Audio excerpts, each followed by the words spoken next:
the meeting started. Sorry, we're a couple minutes late. All right, first thing we're going to say the Pledge of Allegiance. Mrs. Wells, can you lead us, please? To the flag of the United States of America and to the republic for which it stands, one nation, under God, indivisible, with liberty and justice for all. Thank you. Okay, next we have our Everyday Hero presentations. Dr. Brummett.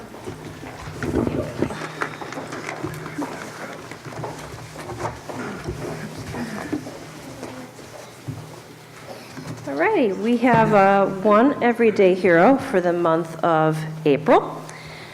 I am pleased to let you know that Jerry Lynn Turkowitz and Amy Tennant have been nominated for Everyday Hero, and by now they figured out that Kim Shumbo nominated them. I don't know how they ever guessed that. Here is what she wrote about Amy and Jerry Lynn. I would love to honor the hard work of our special education unified sports basketball coaches that work hours with children to make them all feel like part of a team sport. They take time out of their busy schedules to put 150% into our children each and every week, and on evenings as they schedule games at halftime during basketball games at PHS. Amy Tennant and Jerry Lynn Turkowitz are two amazing women who year after year schedule and make this program possible. Along with the help of other coaches and staff, I would love to recognize them for their dedication and hard work. On a side note, I added this. I recently attended the Winter Athletics Awards Night, and that's a direct result of the collaboration between Jerry, Amy, and Stephanie Gagne, and Chris Farrell, our athletic director, and our unified students. The children were so excited to be recognized at an awards ceremony as a team sport just like any other sport. And frankly, if you were able to attend our faculty-student basketball game with the unified athletes, you would know that they work very hard and have developed many strong athletic skills. And needless to say, they beat the pants off of all administrators and staff.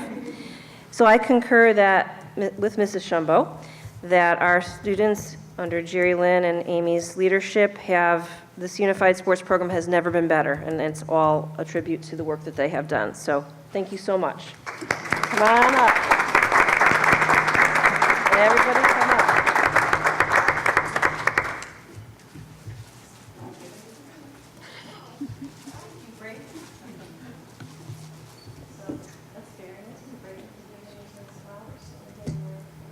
Thank you very much.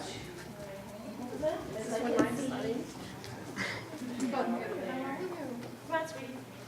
Come on, Brain. Yep, next to your BFF. I'll let you stand up. All right, nice and close.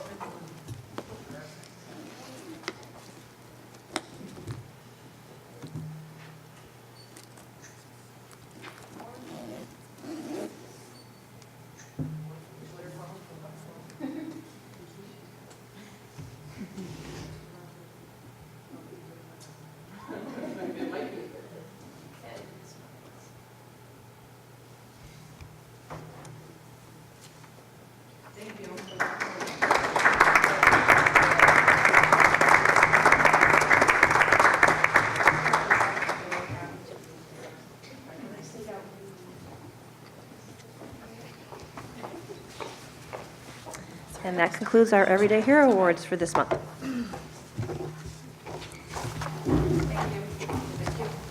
Thanks, Dr. Brummett. Okay, next we just have two sets of minutes to approve. Can I get a motion for A? Madam Chairman, I request that we approve the minutes of the March 12, 2018 regular business meeting with the Board of Education.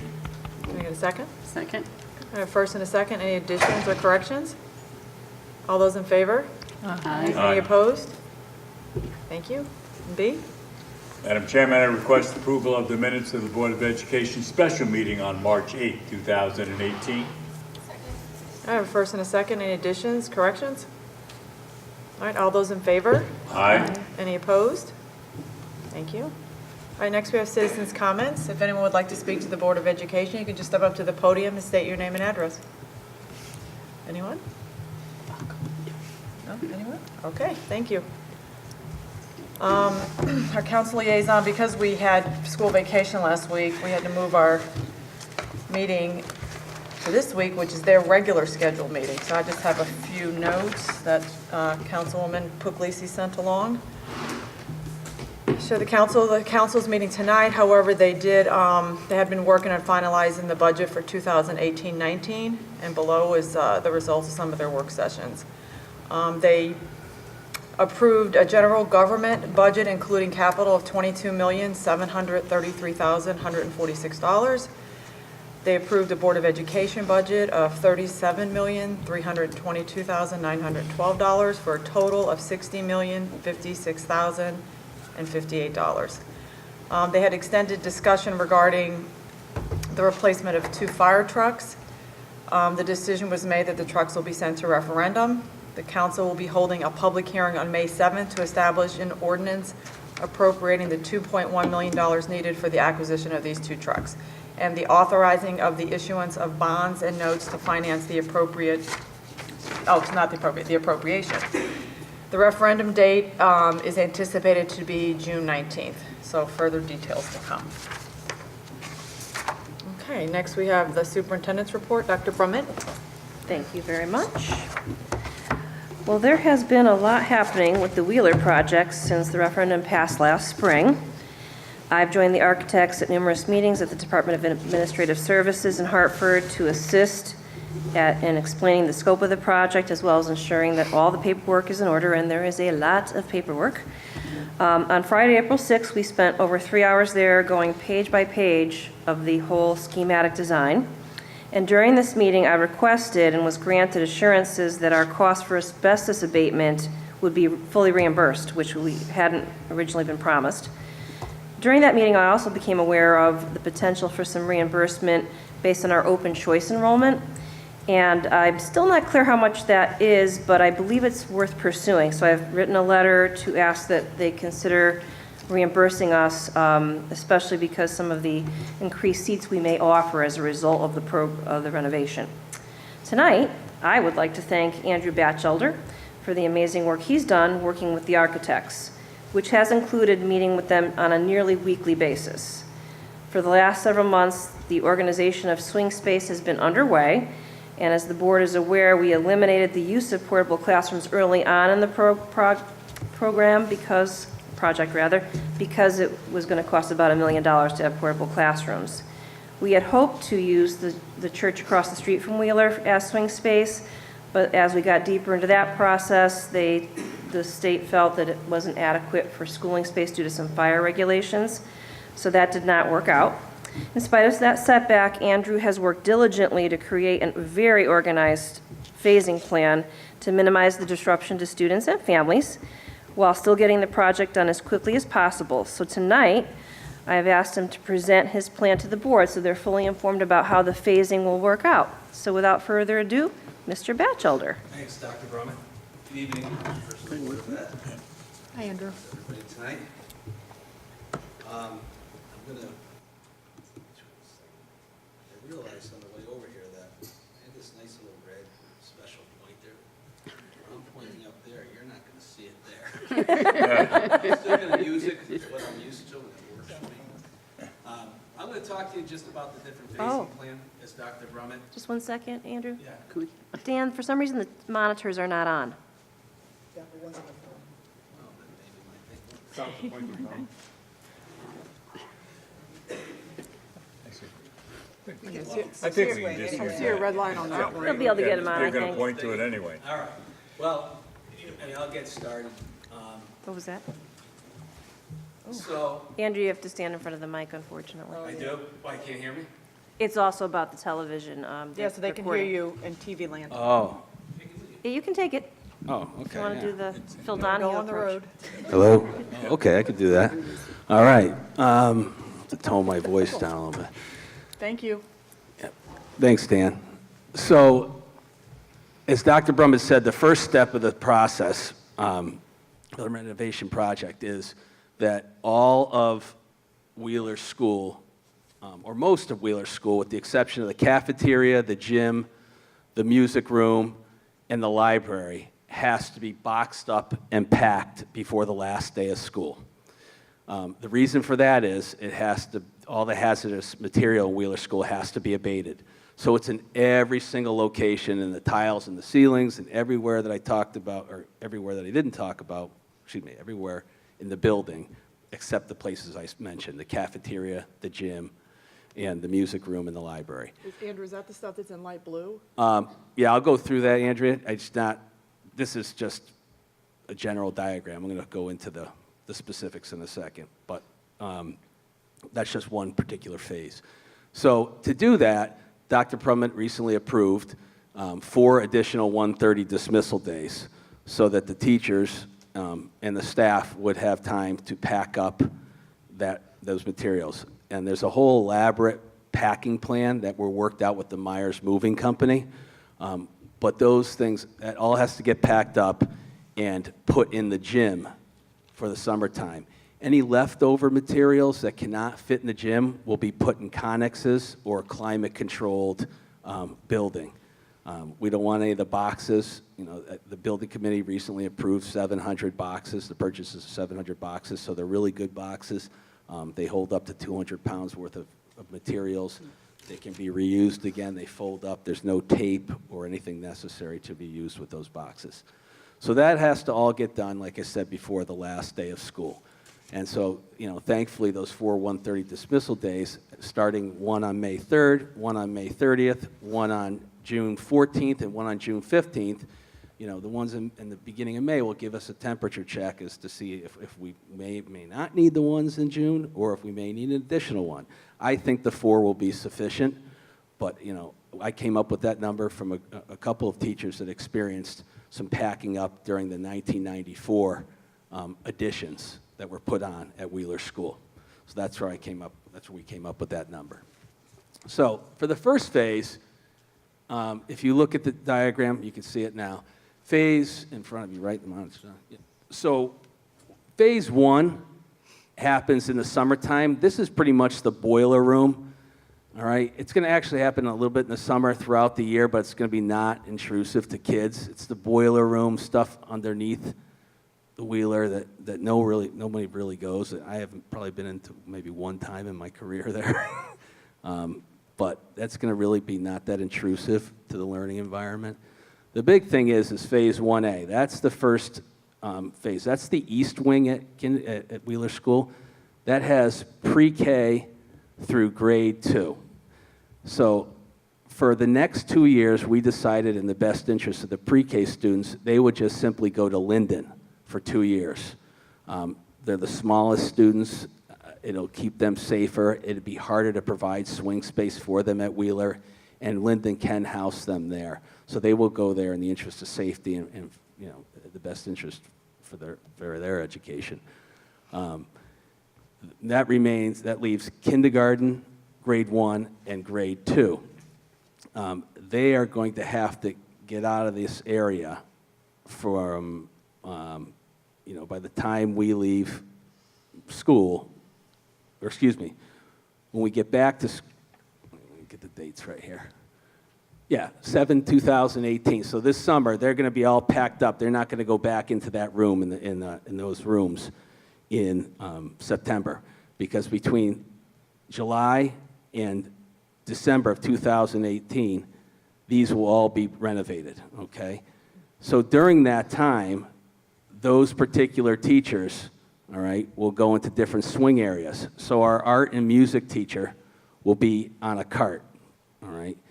And my eyes are getting bad here. Our art room will be used for one temporary second grade classroom. The staff room will be taken over and be split with a divider in it, all right? That's a more hard wall, drywall divider. And one half will be a kindergarten classroom, the other half will be another kindergarten classroom. The third kindergarten classroom will be in the computer lab. The kindergarten students will access the the staff restrooms that are right here. You can't see it, but I should go right here. Oh, it doesn't come up there. Here are the kindergarten classrooms.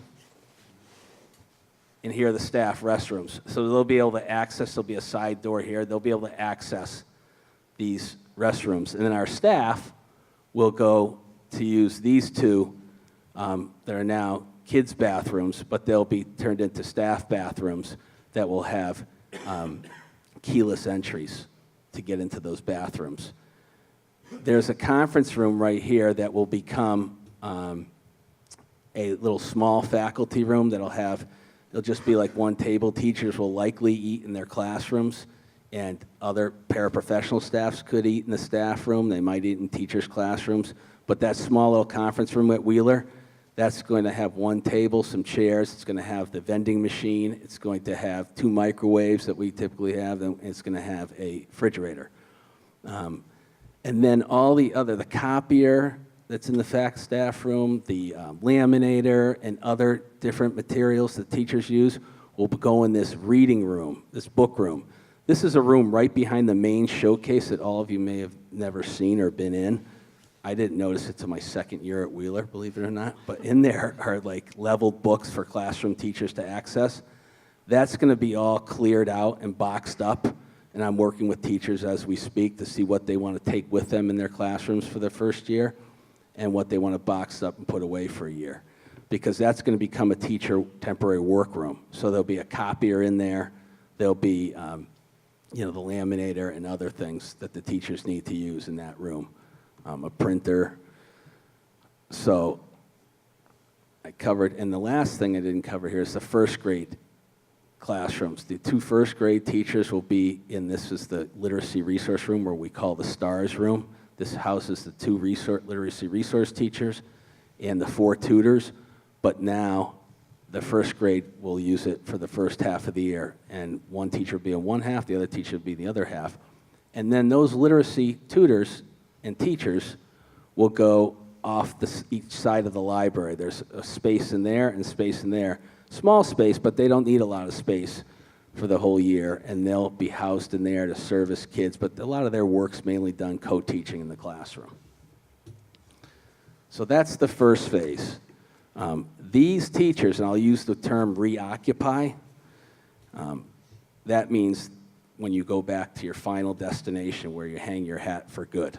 All right, so by Christmas vacation, by the holiday break in December, these teachers are going to be packing up their swing space so that the movers can come back in. So when they get back to Wheeler School in January, they will reoccupy in their permanent rooms right here. All right. At the same time, these teachers in grades 3, 4, and 5, they're going to be moving over into swing space. And that's what begins phase 2. So for the teachers that are going to be in, let me go back to this slide here. For the teachers that are in grades 3, 4, and 5, they're going to be packing to come back to Wheeler in August of 2018 to spend half their year here, but then the other half of the year, beginning in January of 2019, all right, they're going to start phase 2. So this is phase 2 right here. And if you look at the dates, phase 2 goes from 1/2019 through the summer to August 2019. Phase 2A is just in the summertime, and 2B is the gym. All right, so let me go back here. 2A is the cafeteria, some of the bathrooms, and the library. That all gets done in the summertime, and it'll be done in the summer. So that's a really good thing. 2B is the gym. We have to start a little bit earlier in May. So Mr. Turcotte and I are going to work together on that, do a lot of praying for sunshine, and so we can be outside. But we have some contingency plans in the back of our minds for that. The big thing is for phase 2 is all this. These are our grades 3 through 5 teachers who can't be in there. So you'll see in the final document, final slide that I share, when all the grade pre-K through 2, or excuse me, K through 2 reoccupies here, pre-K is still at Linden. So that leaves a couple empty classrooms, and there's also another 1 or 2 empty classrooms too that are available that we're going to have for an additional pre-K room after the renovation project is over if we have a third section. But in the meantime, 2 of our 4th grade teachers, one will go here and one will go here.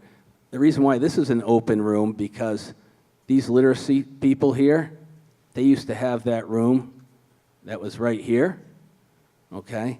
When they come back, when they reoccupy, their new room is going to be over here. So that room's open for a temporary swing space for one 4th grade teacher and another one here for another 4th grade teacher. Here's one 5th grade classroom here for swing space. Here's another 5th grade classroom here, because that's the one I told you about that will become a pre-K room someday. These along here are resource rooms, our special ed resource rooms, the computer lab. The nurse's office, behind the nurse's office, is like an OT, PT room. That's going to become the resource room. The temporary workroom is still in place. This is a temporary 3rd grade classroom, the staff room, so they'll take that divider that was in there for the 2 kindergarten teachers, they'll take that out, and the 3rd grade teacher will have that all to herself.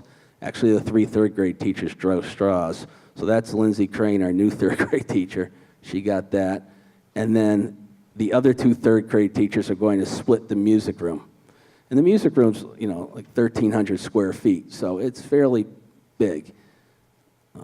But yeah, it's not what they're used to, but they're gonna, everybody has a very positive attitude about moving into the swing space, and everybody's very invested in the renovation project because they're looking forward to have a renovated school.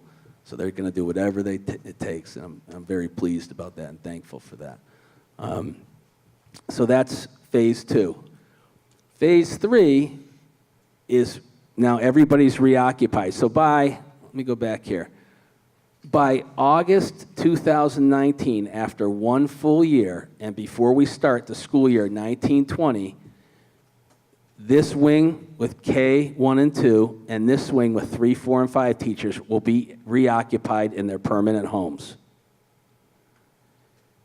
Beginning in September 2019, this south wing is going to be renovated. So I do have a plan, but I haven't in the back of my mind, but I don't really want to put it down on paper yet, because I want to see what everything looks like when we get to that point. But here are some items that I have in the back of my head. The pre-K is still at Linden. Art and music are still on a cart.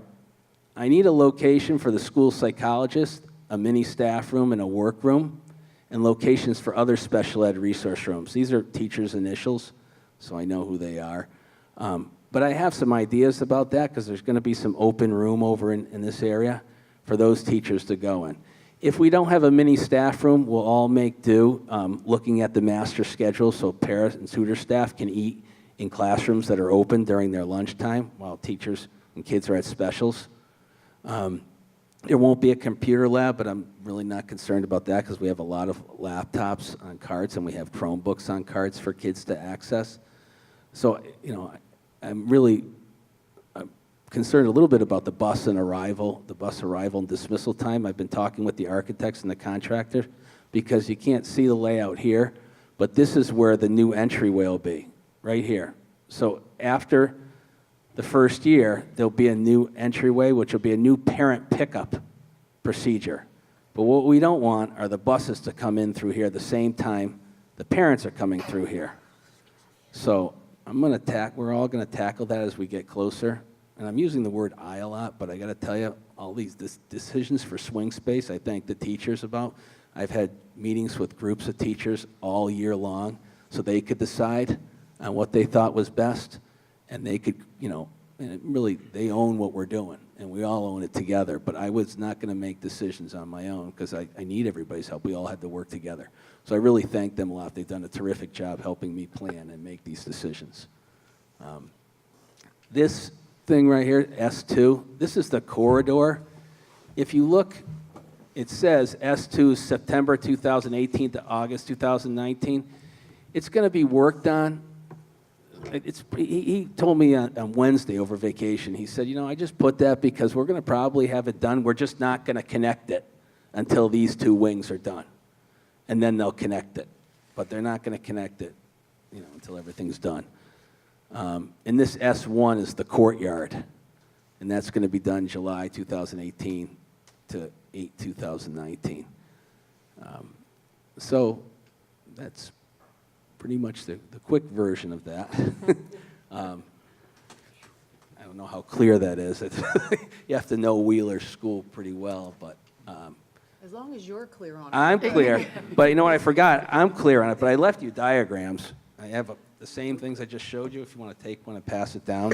And you're welcome to look at it. And you're also welcome to call me anytime, and I'd be happy to sit with you in my office and run through any questions you have or any ideas you may have. I'm happy to do that.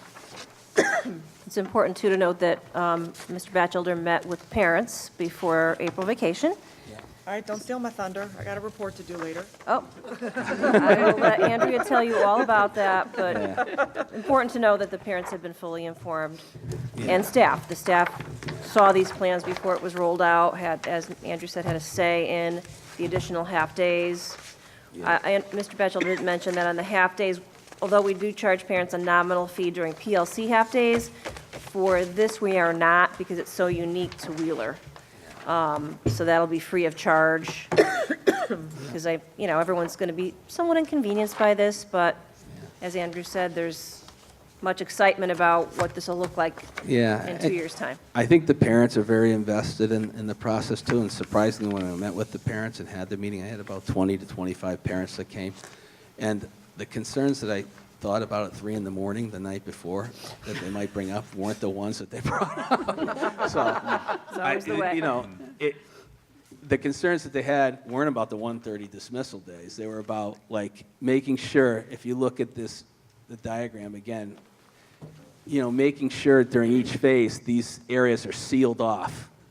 All of our construction workers and movers have background checks. We want to make sure this is sealed off so they can't get kids and nobody can get in there or out of there. I've worked with the contractors. We've established that there will be no construction traffic between the hours of 8:20 and 9 o'clock and the hours of 3:30 and 3:20 and 4 o'clock. And, I'm sure, like all best laid plans, I'll be on the phone with somebody because a dump truck came in. That's going to happen. But as long as we're all vigilant and monitor that and understand that these things may happen, but we will move on them very quickly, because we want to keep everybody safe throughout the process and still provide the best education we can for the kids. I'll say it again, I'm very thankful that Wheeler teachers are as flexible and just highly motivated and committed as they are. It makes this process go a lot easier and smoother, and it actually makes it more exciting because we're working together and we're not, nobody's complaining. We all want to get it done, so. Like I said, if you have questions now, I'd be happy to answer them. If you have questions down the road, please feel free to email me or call me. All right. You sound very impressed on the planning, and the fact that you got the input from the teachers, Yeah. from the parents. Thank you. Thanks. Great. Yeah, no, it's, Complicated, huh? yeah. Oh, believe me, there's a fixtures, furniture, equipment stage that's going to come up where that, through the schematic design process, where we design what the classroom should look like based on what teachers need, involve them in the meetings, and they stayed after school to meet, and we met with architects, groups of teachers, and went back and talked to other teachers and came back. And, when it comes to picking out the different furniture, we've already had them involved in the process, because the last thing I want is somebody to say to me, "Oh, Mr. B, I didn't want that. Well, this doesn't work." Plus, it's their school, they should pick it out. And they've been very, very helpful in the process. And so at the end of the day, it's going to be everybody's building, not mine. It's the Wheeler School. Well, thank you, So, Mr. Batchelder. Any okay. further questions from the board? And, no? So I want to, again, thank Mr. Batchelder.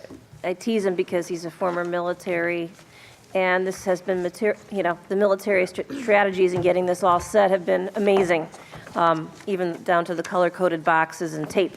So Thanks, it's Dr. been a Brown. lot of work, and I think, but it'll pay dividends when the project runs smoothly as we believe it will. So thank you very much, Mr. Batchelder.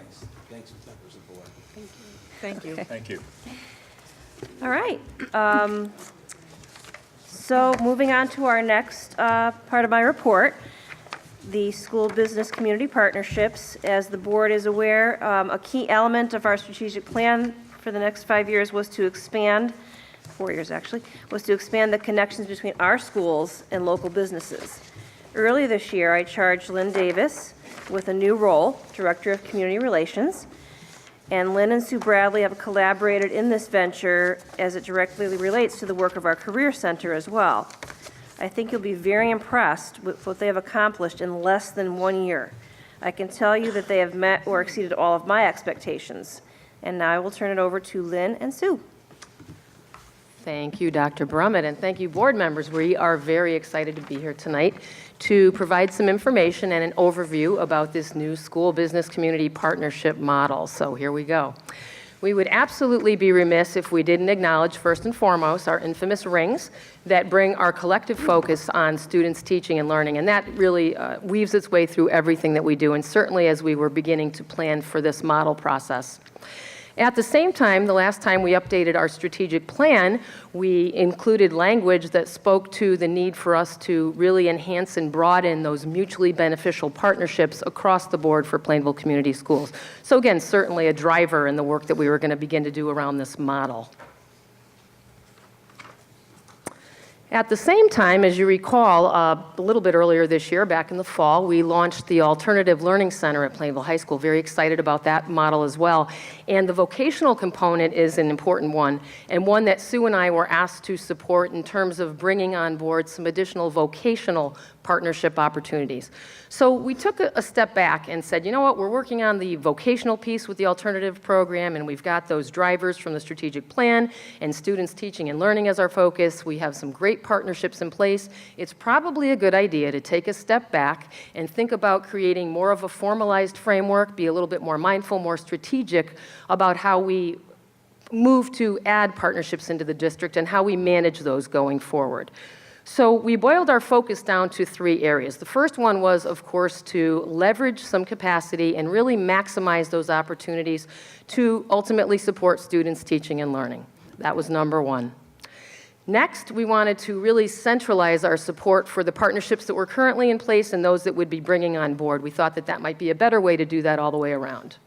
And finally, we wanted to interject this menu of options kind of mindset, where instead of, for instance, Sue going out and trying to recruit a few mentors for the mentor program, we would think more about that mutual beneficial type of relationship and think about an array of opportunities we could offer to an individual, an organization, a company, in terms of ways that we could partner. So again, those were the 3 focus areas as we began this journey. So the path we took to design this model, we took 4 steps. The first step was research. We researched other school business community models to identify their best practices, and we went to some site visits. We went to East Hartford, we went to Middletown, and we really wanted to learn about their model development and see what they were doing.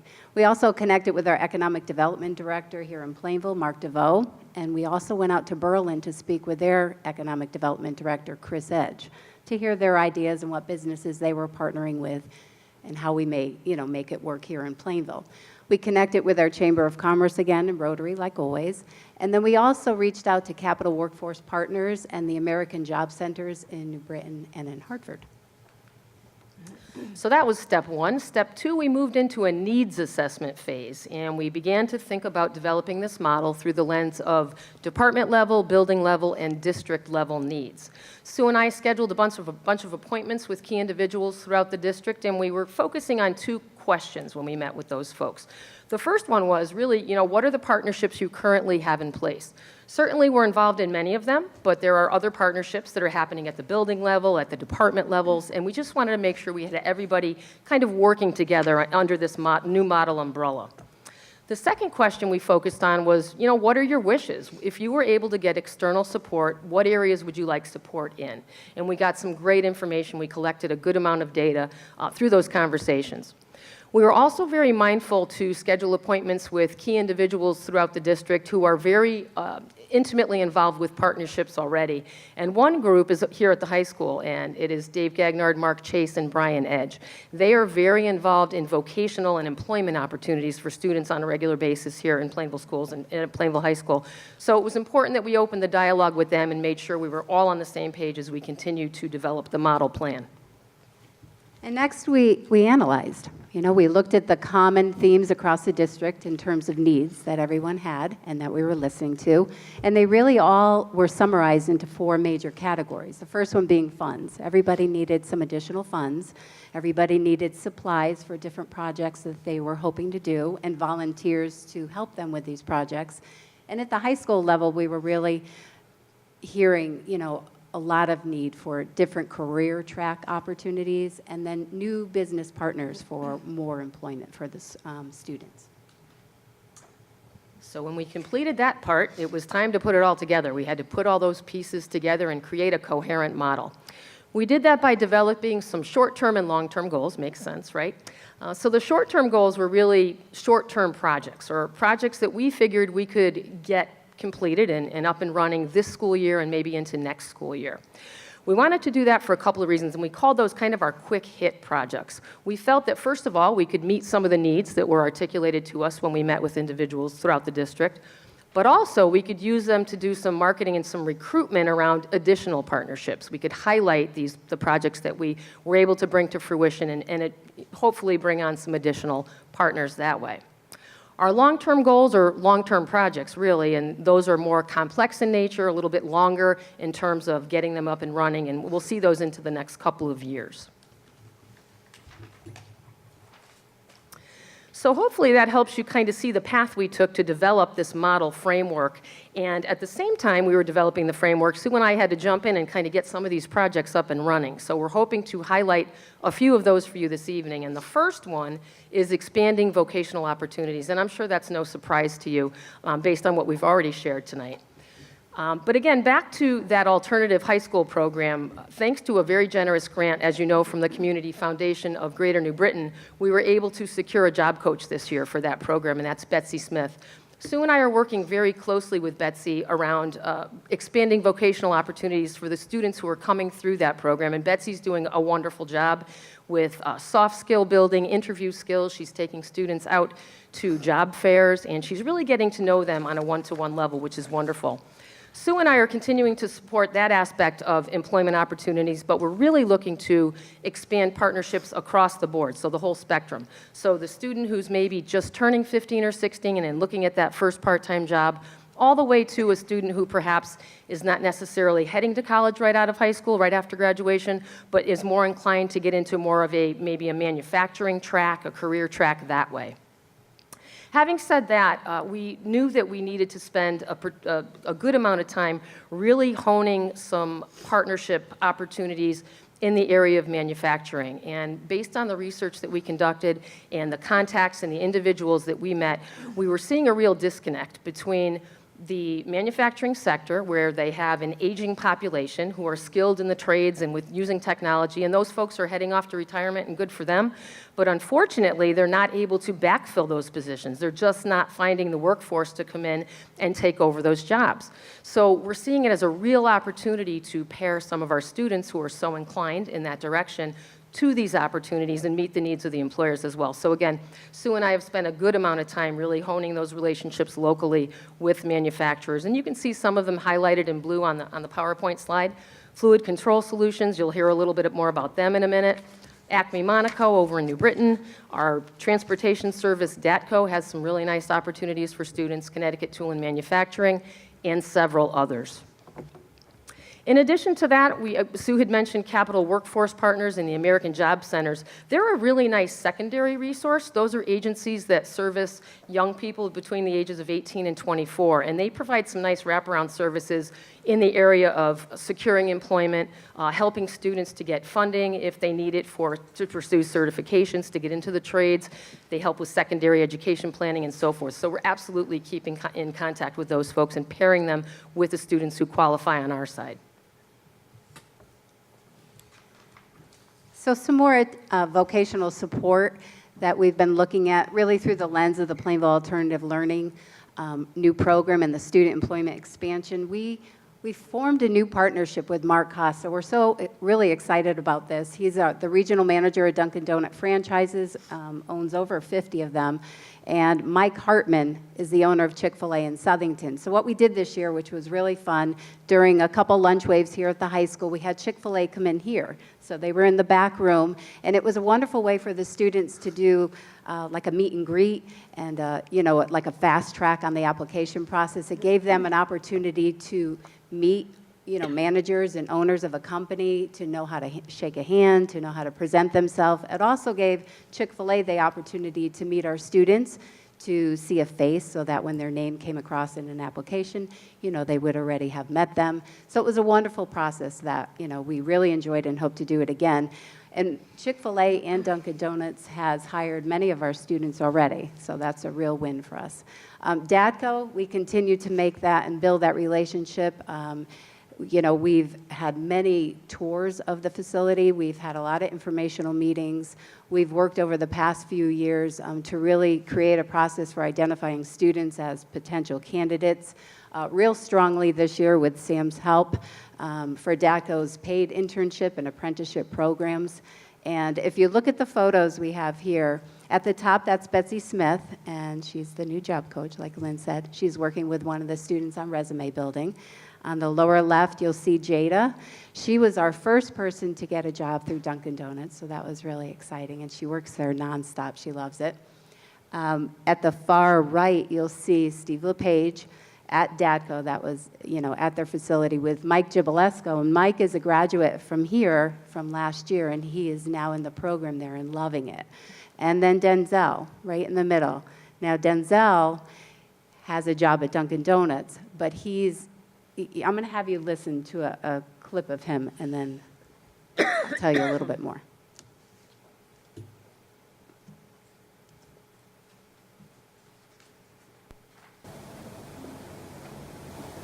I'm really thankful for the programs, connections that Plano School has given me. I have a job now at Dunkin' Donuts, and I'm pursuing a career at DADCO for diesel mechanics.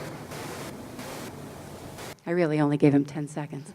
But what's great about Denzel is I've been working with him all year in the Career Center, and he was a little unsure of what he wanted to do, and he was thinking of going into college, to a business school, and that's where he thought, he was applying. We had him meeting all sorts of people, but then time was going on. We were working on resumes, and, I just wasn't really feeling like that was what he was really wanting to do. So I said, what's your love? Like, what do you enjoy doing? What is your passion? And he's like, automotive. I love working on cars. I love everything about it. I'm like, well, why not do that? And he's like, I love diesel mechanics. I'm like, you love diesel mechanics? Well, we've got a place for you. So that's why it's so wonderful that not only is he working at Dunkin', but he just filled out the application for DADCO, and we're just super hopeful that he gets into that apprenticeship program. Very exciting. So as you can see, we've spent a good amount of time working on those vocational type projects, but we've done some other non-vocational things as well, and we wanted to highlight some of those for you tonight too. So the second project area, or the second project we're going to highlight tonight, is called Blizzard Blitz and Pizza for PCS, and this is a fun one. Again, back to when we had the meetings with the principals, there was a kind of a common need that was articulated to us, and that was just to get a little bit more funding to support things like maybe the student incentive program prizes, or maybe a bus for field trip transportation, things like that, things that we know in tight budgets we just aren't able to sometimes cover. So thanks to a tip that we got from Principal Eshu over at Linden, and she ran a similar project a few years back, Sue and I put our heads together and we developed Blizzard Blitz and Pizza for PCS. Try and say that 5 times fast. So what that entails is a 5-week time frame, and we're going to hopefully kick this off the end of April this year and run through May. Each of the 5 schools will be assigned a week, and we're partnering with our 2 very favorite restaurant partners here in Plainville, Dairy Queen and West Main Pizza.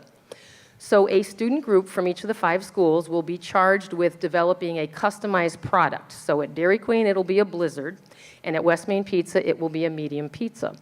So we think this is a win-win all the way around. Students at every level will have the opportunity to really think about product development, product design, sales, and marketing around creating this customized product for their school. And then the restaurants are being very generous, and whichever week it is for any particular school, say for instance it's week 3 and it's the high school's turn, every time there's a Blue Devil Blizzard sold, Dairy Queen will give 20% back on the sale of those items to the high school. Same holds true for West Main Pizza and their Blue Devil Pizza or their Wheeler Wolves Pizza or what have you. So again, a very generous gesture on the part of our businesses. We're hoping that they'll get some additional business themselves, and we're hoping that this is something that will take hold over the next couple of years. One of our other project highlights is the expansion of Go Baby Go. It's called Go Kid Go. And if you're not familiar with Go Baby Go, this is 4 years in running, a wonderful collaboration between CCSU, our special education department, our Plainville High School faculty, and middle school faculty and students. And they modify little toy cars for toddlers so that they can become mobile. So we were thinking, Leanne and Lynn and a few of us were talking, and we were, why can't we do this for our kids in wheelchairs here in the district? So we came up with this new program called Go Kid Go. We're continuing our collaboration with CCSU. We're bringing in the tech ed department, the special education department, and many of their students. They're working on their capstone projects with our Plainville High School faculty and students in our special education department. We're all working together. We've identified 4 students for the 2018-19 school year. And similar to Go Baby Go, it gives them mobility, but for our high school students and our elementary and middle school students, it really allows for more independence. It allows for enhancements for the mobility, or it allows for communication enhancements, whatever that student may need. We wrote a grant to support this project. We also received funding from Jacob's Journey and $300 from the CCSU Student Fund. They've donated to us. So right now, if you see in the pictures, it's Dave Gagnard and Mark Chase up measuring with Lexi Charbonneau and her mom. She's our first student that we're working on the project. And down below is like Professor Fauché and DeShino from CCSU. So we're pretty excited. If you could play the slide of Lexi Charbonneau, please.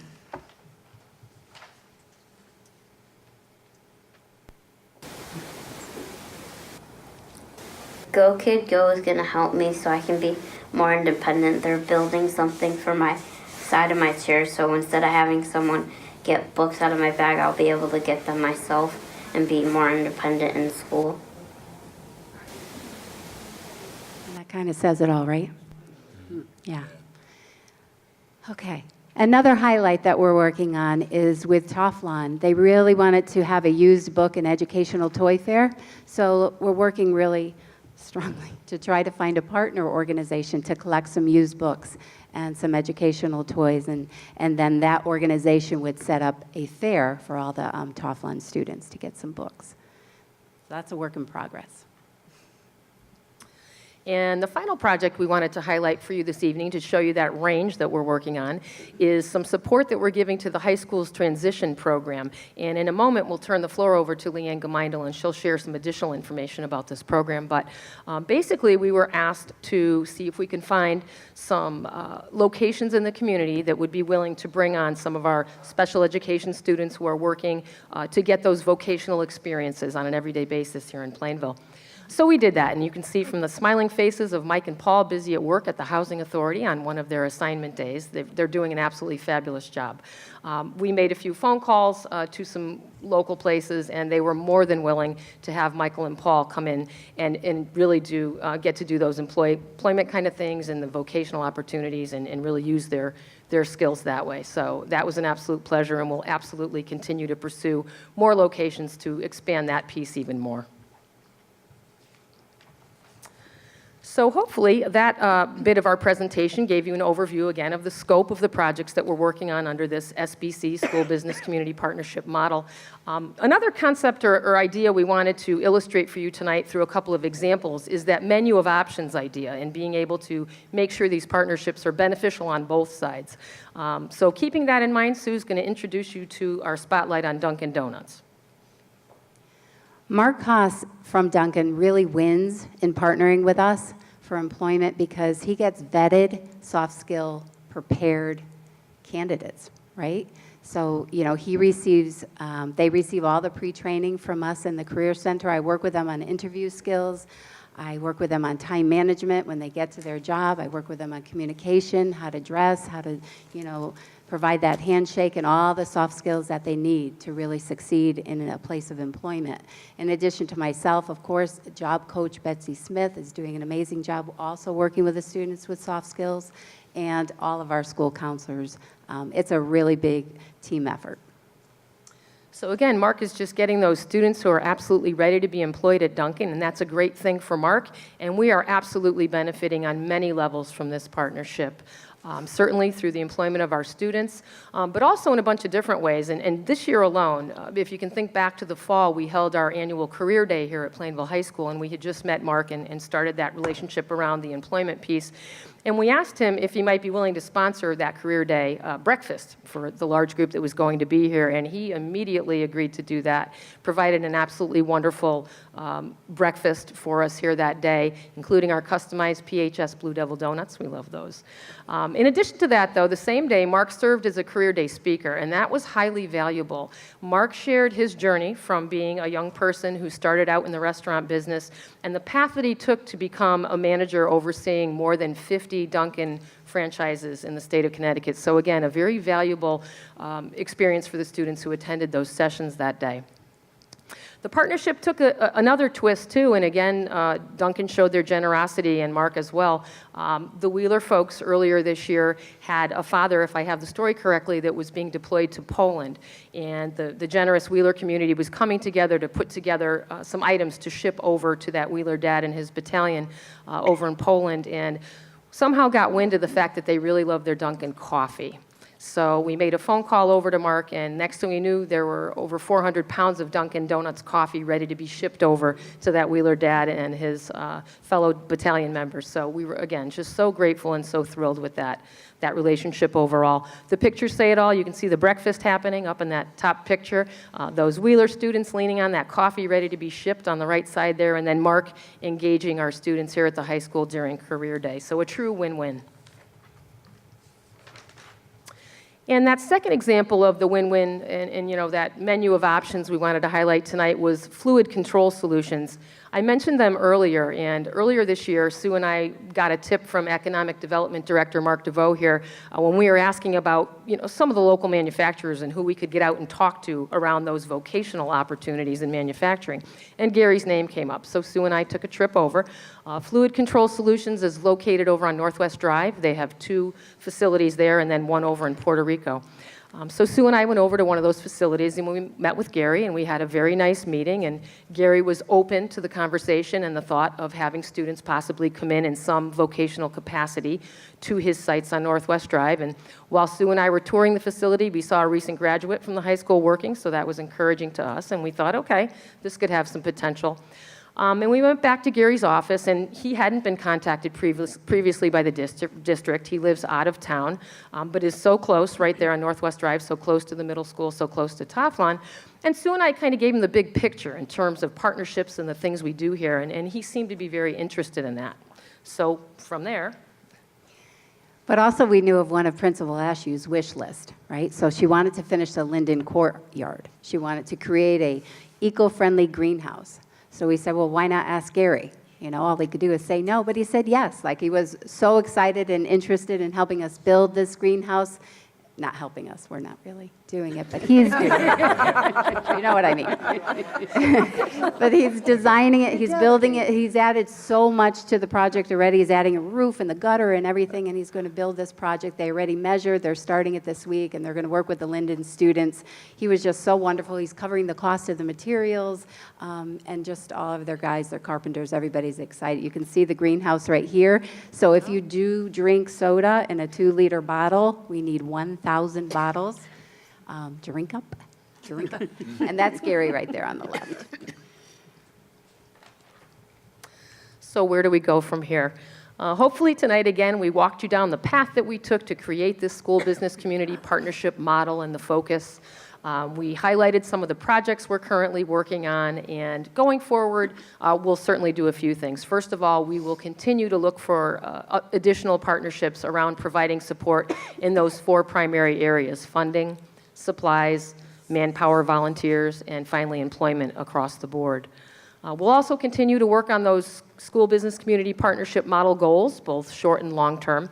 And one long-term goal, one long-term project that we wanted to make mention of tonight before we close, and again, we're just at the very infancy stages of this, but very excited about it, is the possibility of establishing a foundation for Plainville Community Schools. And we are really hoping we can bring this to fruition. We see some incredible opportunity around creating more of a sustainable system of funding for projects and initiatives across the board here at the district, from the classroom level to the building level to the district level. So as we continue to investigate the viability of that, we will certainly keep you posted. And finally, as with everything we do here in Plainville Schools, we are always assessing and looking for continuous improvement as we continue to refine the focus of the district, our vision, our goals, et cetera. We'll continue to adjust this model to align with those goals and the ultimate goal of supporting students' teaching and learning here in Plainville Schools. And we thank you for listening to us and welcoming us to share that information. And if you have any questions, we'd be happy to try and answer them. Does anyone have any questions? I just have a comment. I think it's awesome that you guys are teaching the kids like resume building skills and how to shake a hand and how to go through the interview process, because nobody knows how to do that once they graduate. And that's a huge part of getting a job. It's great that you get good grades and you can learn, but if you don't have people skills, then you're not going to get that job. So I think that's absolutely awesome that we're doing that. Thank you. Anyone else? I just want to say, about a year and a half ago, I was able to get a tour of the, Connecticut Tool and Manufacturing, because they're here in Plainville, right? And they were wonderful. It was the cleanest factory. They had great opportunities. And I remember at the time I brought it back because I think Career Day was getting ready to happen, but they're willing to take kids right at age 18, and they're willing to teach them, and they have these beautiful CNC machines, huge everywhere. Great safety programs, incentives, beautiful employee room. I mean, it was, for anybody that wants to do vocation that way and not necessarily go to college, I thought it was a great company to go right in on the ground floor and just sort of skip all that trying college, maybe not doing it, kind of floundering. You go right into something you like and make good money right from the get-go. So that's a great opportunity to give kids other options other than just college. Right. So thank you. We absolutely agree. Just want to thank Lynn and Sue again for, in less than a year, have built an amazing program, and more things are coming. So thank you both. Appreciate all of your Thank you. efforts. And very related to their presentation is the Special Education Transition Program. As the board is aware, many of our high-needs special education students are entitled to, under federal and state law, to educational programming until age 21. And this includes getting them ready for post-secondary employment. And over the years, we've had to place kids out using outside agencies to get services. But thanks to Leanne and Vicki and their department, they recently got state approval to have our transition programs housed mostly here and have the vocational needs of the children met here in Plainville. So it's not only a cost-saving measure, but it paves the way for the kids to actually be employed here after high school or after their education is done. So without further ado, I'm going to have Leanne get into more detail about what she's done with the program and some of our early promising practices. Hi, everybody. Good evening. Dr. Brummett, thank you for having me here tonight. I am very proud and excited to share briefly with you a little bit about our Plainville Transition Program. So first thing that I would like you to know is this is a brand new program to our school district, basically built from the ground up starting this school year. And as Dr. Brummett mentioned, our state approval was just January 2018. But we started planning this probably August. In order to make sure that we had the application correct, that we knew that we could meet the needs of our students in-house and then also within the community, and so really this is brand new to our district, and so we're kind of learning as we grow, but I'm very pleased to be able to share with you what we have done so far this school year. So the Plainville Transition Program is an individually designed secondary transition program based on the specific IEP needs of our students ages 18 to 21. So this group of students are kids who have not yet mastered their vocational or post-secondary goals, and they are recommended to continue their education through the PPT process. So this is not for every student. It's based on IEP and PPT decisions, whether or not the kids need that additional time. The focus of the program is to assist our special education students either to school to career or school to post-secondary experiences. And there's our state improvement there. So just some quick facts. Right now we have 3 students who are enrolled, and our projected enrollment for next year is up to 8 students. This is depending on, depending on their upcoming PPT decisions. And the crux of this is Dr. Brummett mentioned, does allow us to bring our students back to district. We've had to outplace a lot of students in years past within that age range because we didn't have an appropriate transition program for our students. So this is a huge cost saving, actually very cost effective, and also has helped us grow our expertise in the area of transition programs for our students. A second thing that I wanted to point out is that our goal is to assist our students with future employments so that they can remain in the community and work as adults, hoping that to give them some job sustainability as they grow and develop as young people and upon exiting special education at age 21. So hopefully they'll have that 3 years with the support of the district and their special education teacher, job coaches, and the support of the community to then sustain those jobs going forward. It also helps to strengthen our community partnerships with our families and the district. We have considered family input, I would say to a high degree, in shaping this program so that parents feel comfortable that our district can create and develop this program for their children.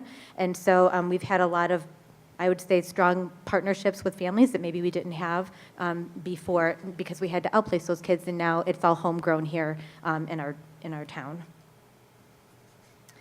And one thing I didn't mention is next year we will go Monday through Friday, and it's 8:30 to 1:30 because there's transportation half an hour in the front and then half an hour in the back. So typically the program's like 9 to 1.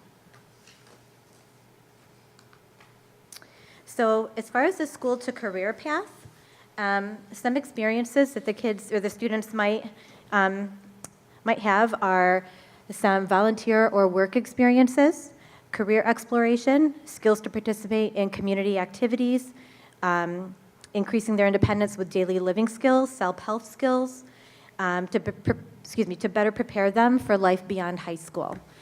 We really want our students to be able to graduate, whether it's at 18 or 21, to be independent, either workers or on their path to post-secondary. And so it's very important to us that we do whatever we need to do, and this program really is filling in a gap that we didn't previously have in place for some of our students. By doing this, we have a variety of career interest inventories that we utilize, along with the community experiences that we have in order to capitalize on our students' strengths. So we give them an inventory, and if they can't fill it out on their own, we just kind of ask them like a questionnaire, and then we kind of tease out what their interests are, and then place them in an appropriate community-based job site that they might like to do. The second path is school to post-secondary. And this is a little bit more unique, where we're looking at having students take classes at a local community college or volunteering at local daycares, something where they might be able to get into maybe not full-on teaching, but something like teacher assistant or daycare provider, pre-K teacher, pre-K, something like that, where I'm not, then maybe it's not a 4-year thing, more of a 2-year thing if that's what they would like to do. And then also their coursework would be based on their interests. And again, we use post-secondary and transition surveys and inventories in order to help them make those kinds of decisions.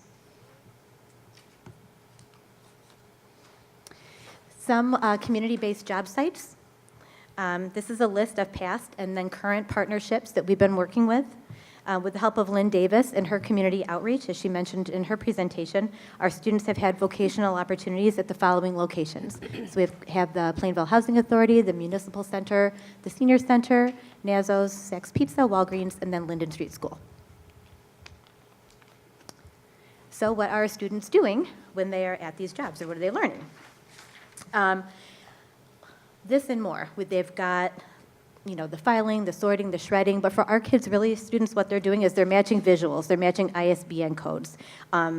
their teamwork. They're working on their social skills with each other, customers that come in, the employer who's there, and helping them, and also the job coach who's there, assisting them to make sure that they're doing everything correctly.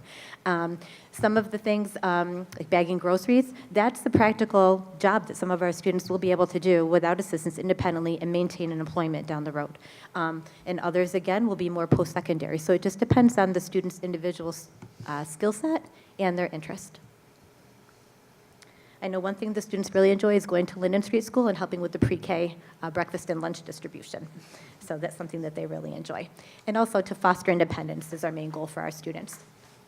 Some future collaboration that we have, our Dirty Tails dog grooming. I know a lot of the kids are very excited about that because they have an interest in all of that kind of dog sitting, dog walking, dog grooming, vet tech, all that kind of stuff. So just giving them an opportunity to do that is great. And of course, we're talking about our high school students, so they do see the dog at the high school, so this is a big hit. I'm going to ask Sarah if maybe we can practice on Duke there.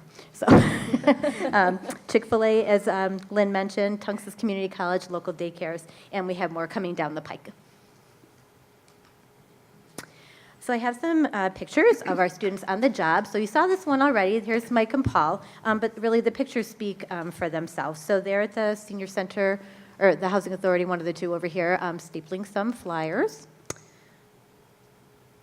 And again, the sorting and the organizing for us might not seem like a large task, but for our students who need this type of instruction, it is a large task. I love this picture. You can see Paul kind of glancing up at Mike like, he's looking at him like he's really admiring him, and they think they do. These kids are a great team, and I don't have other pictures of the other kids at the moment, but you can see what they're doing here at NASO's for unpacking the boxes, stacking the shelves, really getting into it. And I know that sometimes customers do ask them, hey, can you tell me where, the soup is? Can you tell me where the salad dressing is? And they can kind of get people and maneuver them around the grocery store too. And so it really is a practical skill for our students to be doing. It's in the community. And they're there decorating, I think it was for Christmas time. Teamwork. So some, people to thank. Of course, Vicki, who helped me very much guide through the application process with the state. That was not an easy task. So thank you for that. Kate Wiseman is our teacher of record for our transition program, so she coordinates with the job coaches that we work with, make sure that the kids are getting where they need to be on time. Lynn Davis to help outreach with the community. Betsy Smith, I know Lynn and Sue also mentioned Betsy. We are going to rope her into helping us this summer to help train some of our paras so that we can start to send some of our paras out with the kids as well to kind of offset that cost of the job coach. And then also the families, of course, and the students, because I know they really are enjoying the program. That's all I have. Thank you very much. Anyone have any questions? Yep. Yeah, at what age can the student transition to the program? When does that begin? 18. Oh, So, US 18. yep, so what happens is if the student reaches their senior year in high school and they haven't met their transition or post-secondary goals, and the team decides, the student just isn't ready for graduation just yet. Even if they've accumulated the appropriate credits for graduation, the team might decide 1 year at a time that the student can continue their education to work on those transition or the post-secondary goals. And we'll meet annually, so it's not a given 3 years, but we just say they could go up to age 21 if needed. So we would have a meeting and then say, okay, here's the interest, here's the skill set that the student needs to work on, and then we can then place them, whether it's post-secondary path or a career path. And then we'll meet again annually to decide, does that student need to still continue, or have they gained a skill set now for independence, whether that's independence post-secondary or independent career or vocational path. In these partnerships you have with businesses, some are paid, some are unpaid, or are they? Very good question. They're all unpaid.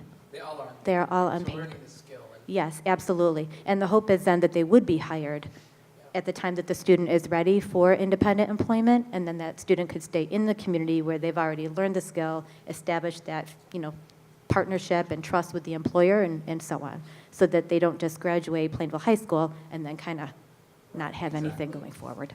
No, I think it's wonderful because a lot of people will underestimate the potential. Yeah. And like you said, these kids, they can surprise, they want to work hard. Absolutely. And you can tell by, their faces, they're really having a great time.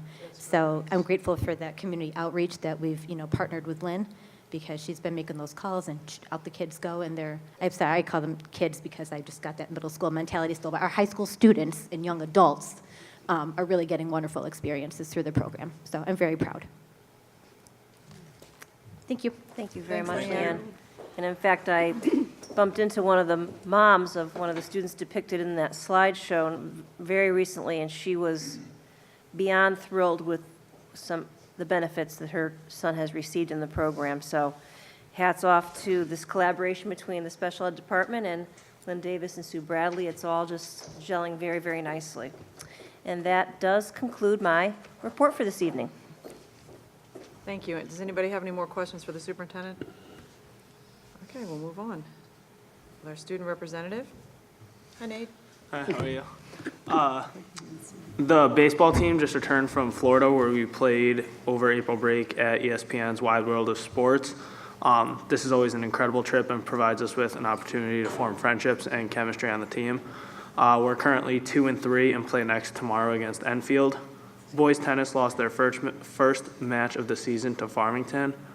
They look to bounce back tomorrow against New Britain.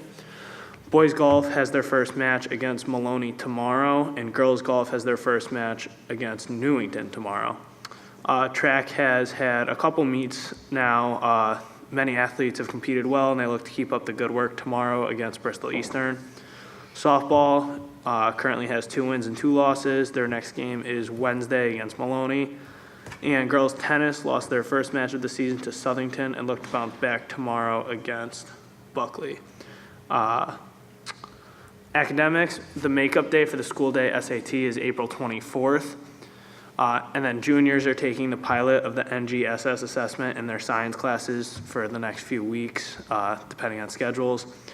Students are rigorously preparing for AP exams, which will take place about a month from now. So I know, especially in my classes, like it's kind of crunch time now, spending time reviewing and finishing up odds and ends. The National Honor Society induction will be this Thursday, April 19th at 7 in the auditorium. Quarter 3 report cards are now finalized, and students are entering the 4th quarter, the last stretch of the school year. And report cards were handed out for quarter 3 today in homeroom. And on another note, the Interact Senior Citizen Dinner will take place in the cafeteria on April 26th at 4 p.m. That concludes my report. Are there any questions? Does anybody have any questions for Nate? Thank you. Nate. Okay, moving on. We didn't have no facilities, no policy. We're going to have a finance meeting on, you said April 30th? April 30th at 5:30. Okay.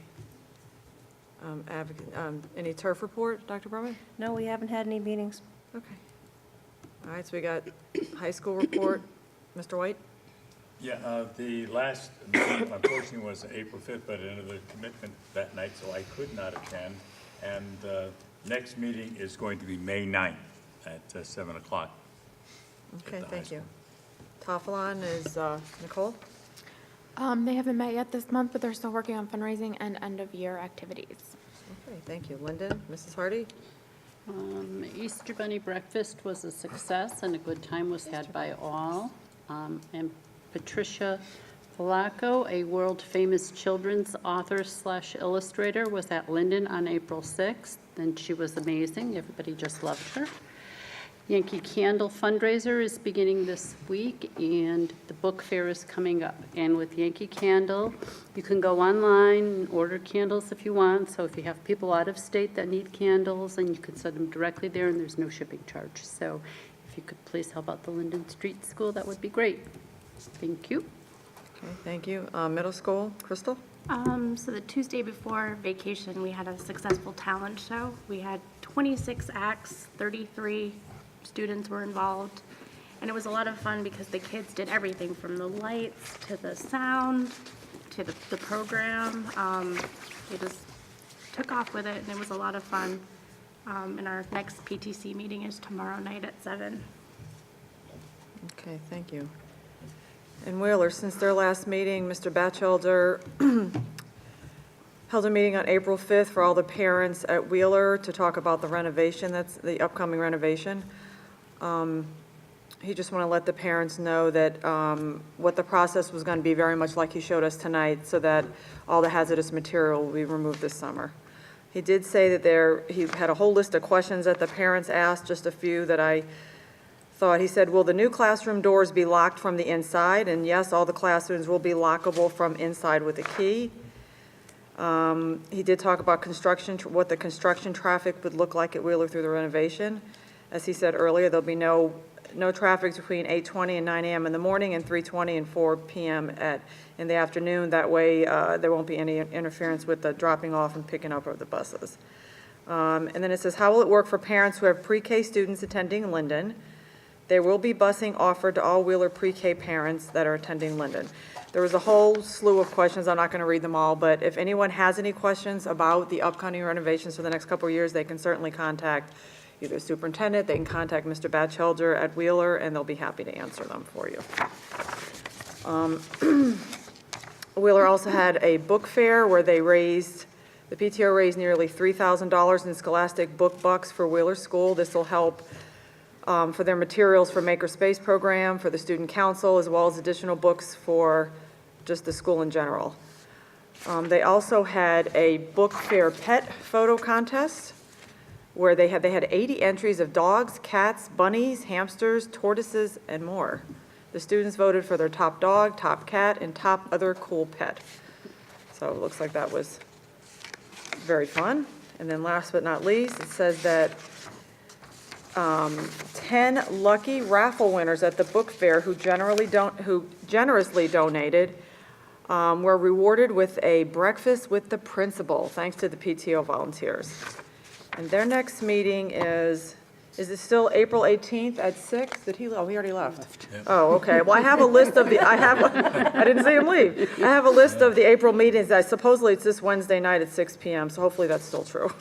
I'm not directing people somewhere else. All right, correct counsel. Mrs. Tyrell? I believe the correct council was snowed out in the month of March. Of course. The next meeting is Wednesday. I know. Okay, under the chair's report, I only had two things. One was, Dr. Brummett, you didn't mention your showcase is this Wednesday night. Is it at 6:30? Yes, Here at begins the high 6:30, school? right in this room, and in that room too. Okay, so I don't know if you wanted to highlight any of your, I know there's going to be lots of kid things to do, All but. student-driven. We've got the high school jazz band, we have elementary chorus, we have robotics, C-Perch, NGSS displays. We will have Chief Catania here to talk about the SRO program.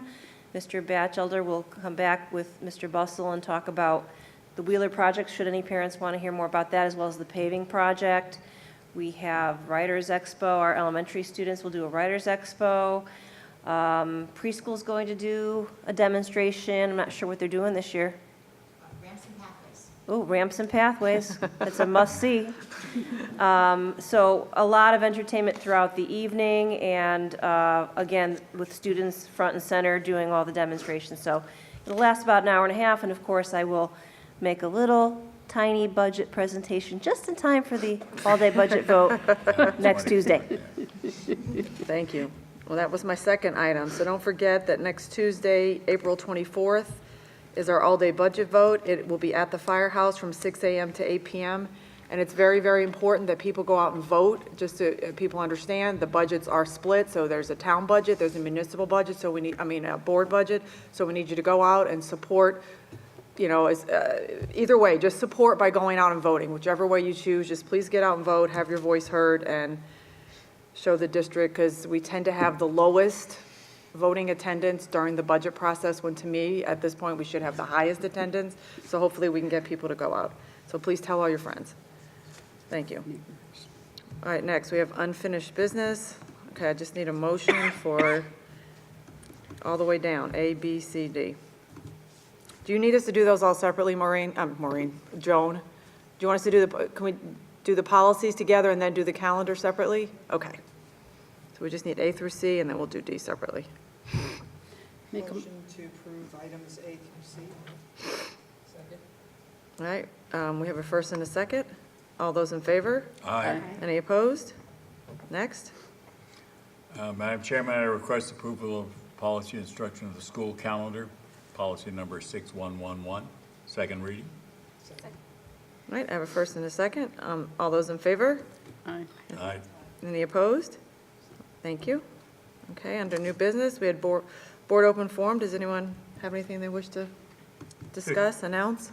Just two things that I found in the last week or so that I think are just noteworthy of what's taking place in Plainville schools. One was the art from our kindergarten students right through our high school seniors, all was on display at the New Britain Museum of American Art for 1 week. I think that's a continuation of a policy that has a process that's gone on for a while. I think it really is really great. And the other is last Monday night, there was a STEM event at Toflon School for the younger students there. And one of the better parts of that whole evening was the collaboration with the students at Toflon and also the high school students that were working with them on basic science projects. And they had some fun things going on, some, soda rockets going up in the air and a few other exciting things. But it's really great to see that the kids from here are also in the schools helping, working, and this is a step forward, I think, for next generation science standards too, which is good to see. All right, thank you. Anyone else? I just have to say thank you for all the hard work you're doing with the special ed kids. They really deserve it. They are special in all their ways, and it's good that they're getting out to the community so that they can actually be a part of that. So thank you very much for that. Okay, anyone else? Yep. I just wanted to say that I had the opportunity to give a speech at the DARE graduation. I believe it was last week, and it was so nice to be there and see all the kids and how excited they were. And I will definitely say that DARE is much more comprehensive now than it was when I took it, so it was very interesting to see how they've changed it. I mean, we focused on like alcohol, tobacco, and drugs, and they do this whole other thing about bullying and everything, and I think it's just fantastic. So I think it's great for the kids. I was very happy to go. Thank you. Just a couple things. First of all, there's a session tomorrow afternoon on magnet funding given by CREC and Rocky Hill. I think Maureen already attended one. I did. I attended one in Hartford, and I volunteered to be on the task force that's going to study it further. The last one is in Rocky Hill tomorrow afternoon. I'm going to try and get there, and we'll see what more information we want to bring forward. But it is an item that's going to affect, potentially affect our budgets moving forward. So it's something we really need to keep an eye on and make sure that the state really does hold up their end of the bargain in the magnet funding and doesn't hold the districts accountable. So that's one thing. I appreciate everything on the programs today, from the Unified Arts, from the Everyday Hero earlier to the Lynn and Sue are doing some great work. It's really the kind of things that really touch the community and make the school, make the district a lot richer. And Leanne, that's also a great program too, to keep the kids in Plainville and have them be in a place where they're familiar and then become workers and live their lives here and have that kind of connection. So that's just awesome. Just great. I really appreciate the work that everyone's doing on that front. Thank you. And vote, as Andrea said. Vote, vote, vote, vote. It's the kind of thing that sneaks past people, takes you what? What does it take? 2 minutes to run into the firehouse. There's nobody there because people don't go. So you run in, and show them your license, and you make your vote and run out. So do it. Well, people are spoiled because they each have their own district, and I've heard many people say to me, I have to go all the way across town to the firehouse. I'm like, oh, for God's sake, it's Plainville, Yep. It's a whole mile and a half. Anyone else? I just want to really quick, actually, Becky made me think of something. The more things between what Sue and Lynn are doing, what Leanne's doing, the more things we do in district, we'll keep kids in Plainville schools. Then they won't feel the need that they have to go out looking for other schools to attend. I think the vocational part, I already said it, I think is a big deal because kids feel like they can't necessarily get that in public schools. And I think that they need to know, just like with STEAM and STEM, that we can offer that here so they don't have to go somewhere else and still get everything else that our district offers. So thank you again. I'm just piggybacking on what she said, so thank you. All right, well, moving on. Is Sam doing his report from last month? Okay. He is. You're up, Sam. So Weather is like March, so we might as well do it. I thought I was going to get out of it. Well, no, you're here, you might as well. So every consent agenda, we put a special education tuition report. And once a quarter, you ask us to just report to you directly, wisely, because it's a very large item in our budget, and it's also probably the most volatile item in our budget. So just point of process, Vicki and I use this as an opportunity to talk once a month. We go into detail, look at all of our outplacements, and do a forecast at the end of the year. We also, 3 weeks ago, met with Dr. Brummett, also reviewing to the end of the year. And we can report that we're pretty much right on budget. Just within the level of precision that we can forecast at the end of the year, we're right on budget. In part, it's because of what you heard tonight. The better job the special education department can do at keeping kids in district and doing things like the transition program. It's better for kids because of the reasons you heard tonight, keep kids in the community. Also financially, it's better. And so we are pretty close to right on budget, but we're actually doing better than budget because our excess cost grant came down. And we had over $100,000 reduction from what we thought we were going to get in our excess cost grant, in part because we don't get as much because we're not spending as much. So it's in part that, but it's also in part the percentage that we're getting. Because of that, we really relied on the special education department to be able to reduce tuition costs, which they've done, and that's allowing us to come in, hopefully, from what we see right now, right on budget. Thank you. Just coming in at zero is amazing in itself, so that's really good news. Thank you. Okay. Next, we have the approval of a teacher leave of absence. Dr. Brummett, did you want to give us a little update? Sure, it's actually very positive. One of our teachers at Toflon, Betsy Neve, a former Teacher of the Year, has an opportunity to travel abroad, and so she is requesting the second half of next year off. Lynn LeGoy supports it, and I would support it as well. She's a wonderful teacher, and I believe she'll bring back some learning for us, so my recommendation is that that would be approved. All right, thank you. Can I get a motion, please?